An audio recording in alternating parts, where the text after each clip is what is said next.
Hi guys, and welcome back to my YouTube channel, Reiki Zen. I hope we're all well. What we're going to talk about today, today we're going to talk about auras and seeing auras and how they can be perceived, how people see them, how you can see them, developing your aura reading skills, trying to see the colours sometimes within auras, depending on how. So I've just gulped a cup of tea, so I've got a bit of wind. Depending on how powerful your I shouldn't use that word. Depending how your development is going with regards to seeing, using your clairvoyance, or you just sometimes auras can be seen with a feeling as well. It's not about always seeing with the physical eye; it's seeing with the feeling. What do I mean by that? It's kind of an intuitive sense. So initially when I started working on wanting to see auras and tuning into auras and seeing people and just trying to work out what auras are basically. What are auras? Well, let's talk about auras first. What are auras? So as an energetic being within a meat suit, which is this dense physical body, you are comprised of energy, and everything is energy, as I say in every video pretty much, but yeah, everything is energy, and you have an abundance of energy, and sometimes that energy shows outside of your physical body depending on where you are in your life. Sometimes people's auras are very, very shallow and you can't see that much depending on who they are. If they're not very well, if they've got a lot going on in their life, and all these different things can they need to expend this energy into all these different aspects of their life, and that's why it doesn't show as much.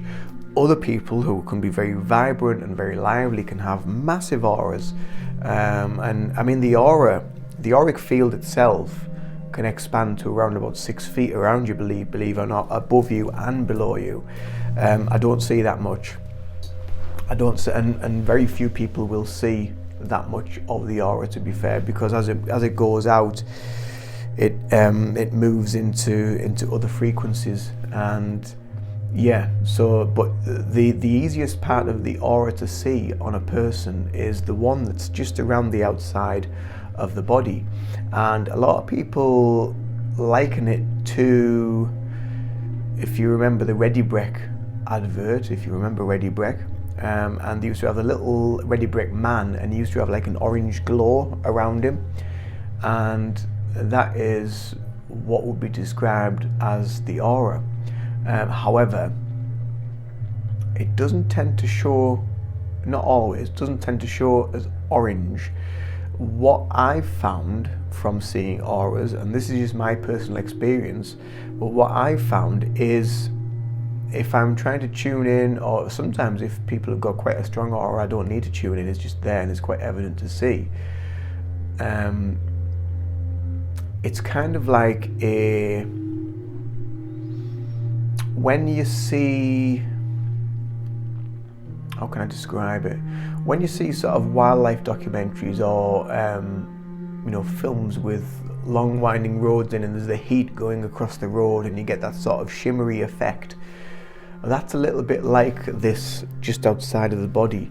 And how we see it, how you can see it when you're wanting to work on it and develop this ability, is basically by hazing your eyes. And you're basically relaxing the muscles, so you're taking your vision away from focus and you're just allowing it to blur and to go into this relaxed, unfocused state. And when you look at something in this unfocused state, then you will start to see energy fields around them. It's quite hard to do it with a screen because the LCD screen, so if someone tries to do a demonstration on a screen, it is quite hard to see the aura. However, what I would say is best to do would be, I don't really have any clear walls in here, would be to sit on a plain, in front of a plain wall. Practice on yourself. Grab a mirror. Put the mirror in front of you. Here's your eyes, and just look at the end of your nose. That's all you need to do. Just look at the end of your nose, let your eyes haze, let the vision relax, and you'll start to see a shimmery effect around your physical body. You may not see it, you may not be able to get into that yet. It may take some work, it may take some time to develop that. However, that is the start of your aura seeing path. What we can then do after that, over time as this starts to develop, and I'm just to say getting to that point now where I can look at people and not with as hazy eyes, with more of a focused vision, but I will still just focus on them, on their face, and I will direct my vision at that, and then I will start to see elements of colour coming into their aura, and I tend to see the colour around about where the chakras are. So around the head I will see usually bits of purple. Around here I will see like dark blue, light blue around the throat. But yeah, it takes some time to work on it, to develop it.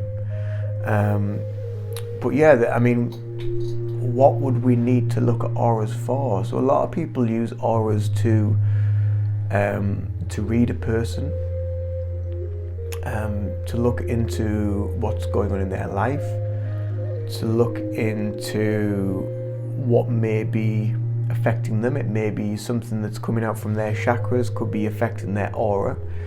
They could have had some traumatic experiences in life, and it's now being exposed and shown on the energy field, which can be sometimes be shown as like a crack or a gap in the energy field. So that just needs filling in, or needs some energy work doing, or to allow you to shine better into those areas. Other things you can look at with auras is you can see how balanced your life is. Sometimes your aura can be quite misaligned and it has to be kind of edged back in.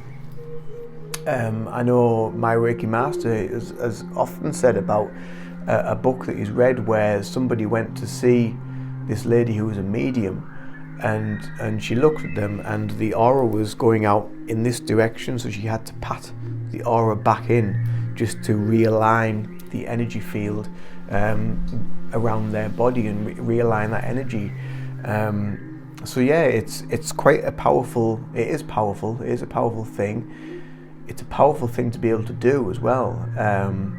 Once you start to develop that ability and work on your clairvoyance, I suppose, a little bit.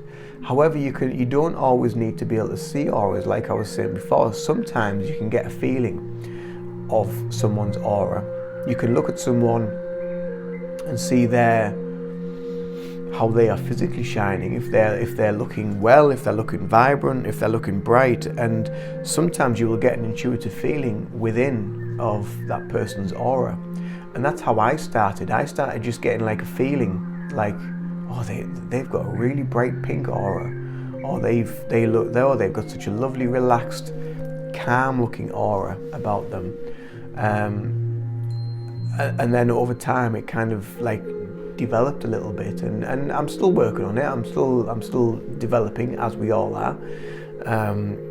But yeah, it's quite a unique thing. Not everybody can see auras, and they are hard to tune into. Like I say, you can't always see people's auras because some people are just can be so like sort of beaten down by life that they just, some people I know that just have I always say that they're just soulless.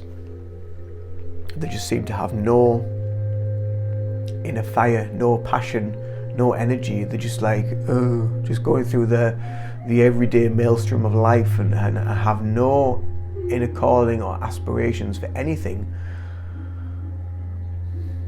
Yeah, So and sometimes those sorts of people are really hard to read, to look into, to try and look at their auras. But yeah, so I just thought I'd do this one because somebody has asked about auras and about how we can see them and how we can develop them. So there's a few little tips, a few little ideas for you to work with to start with. And I may do another video in the future about auras to as we start to develop and start to see more. But yeah, initially what I would do is try to work on seeing your own aura. Try to be in front of a plain wall. White is great, but also just like a plain coloured wall with no obstructions, nothing, you know, especially if trying to see auras of people that are moving can be quite tricky. So it's trying to see and tune into people when they're still, when they're standing still, when they're sitting still. And if they've got like a plain background behind them, just here's the eyes, relax the vision, and just look at the end of the nose. They might think, why are you looking at the end of the end of my nose? But if you know someone and they know that you're interested in this sort of thing, they may allow themselves to be a guinea pig for you, so you can practice on them. And even if they live in the same house, even better, just get them to sit in front of a blank white wall, cream wall, a grey wall, just as long as it's plain, with nothing on it. Just sit, calm your mind, here's your eyes, and just look and see what you can see. I'm just trying to look at my own now, but there's too many distractions around me. I can see a little bit, but not much because of the LCD screen. It is really hard with a screen. But yeah, I hope this has been helpful. Until the next video, much love to you all. Namaste, as always. Take care of yourselves, and yeah, bye for now. Keep practicing.